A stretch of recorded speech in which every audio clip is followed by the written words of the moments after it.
Bonjour à tous, bienvenue sur ma chaîne, j'espère que vous allez bien, moi je vais très bien.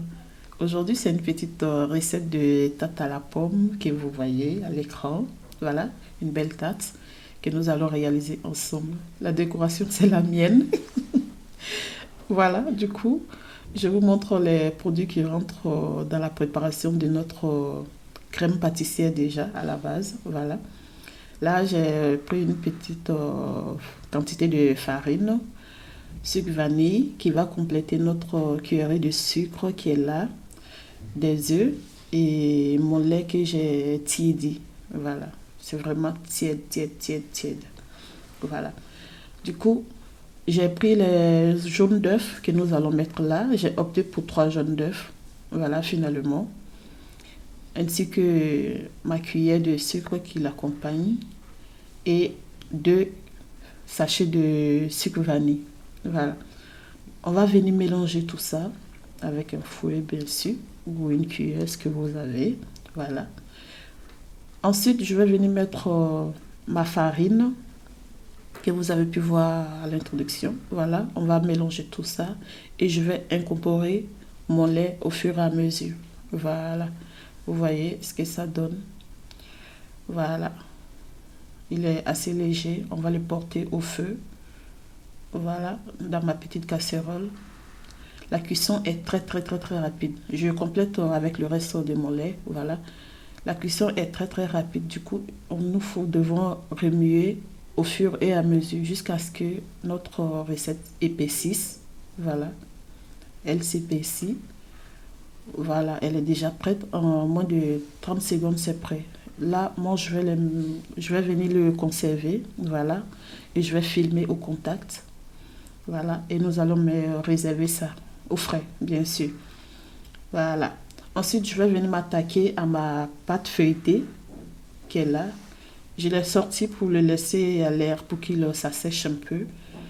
Des petites que je vais piquer et nous allons mettre ça au four pendant à peu près 5 minutes pour la sécher. Du coup, là, j'ai mes pommes, compote, citron, voilà. Voilà. J'ai pris 2 citrons. Et voici notre pâte feuilletée qui a séché. Voilà. Je vais venir mettre mes compotes.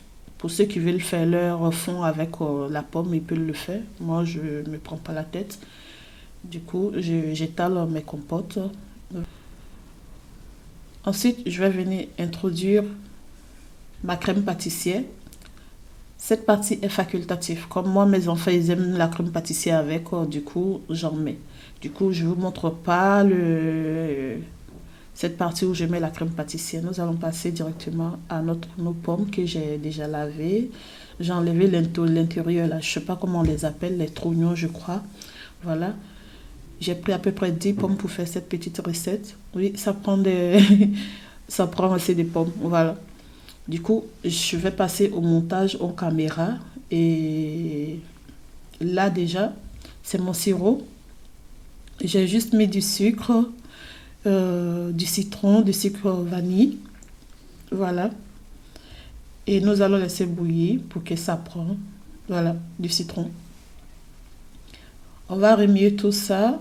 Voilà, parce que c'est en train de bien se mélanger. Voilà, notre sirop est en train de se former, bien citronné. Voilà. Je mélange et je vais venir mettre toutes mes pommes que j'ai pu découper. Voilà. C'est pour ramollir la pomme et que ça prenne le goût de notre sirop. Voilà. Donc, pas besoin de 10 minutes ou 15 minutes. En 10 minutes, on va dire, en quelques minutes, nos pommes vont ramollir, prendre le goût de notre sirop. Voilà. Du coup, on va l'enlever, comme vous pouvez voir. Et nous allons passer au montage que je vais faire bien sûr en caméra pour aller plus vite. Du coup, voici le résultat. J'ai fait le montage.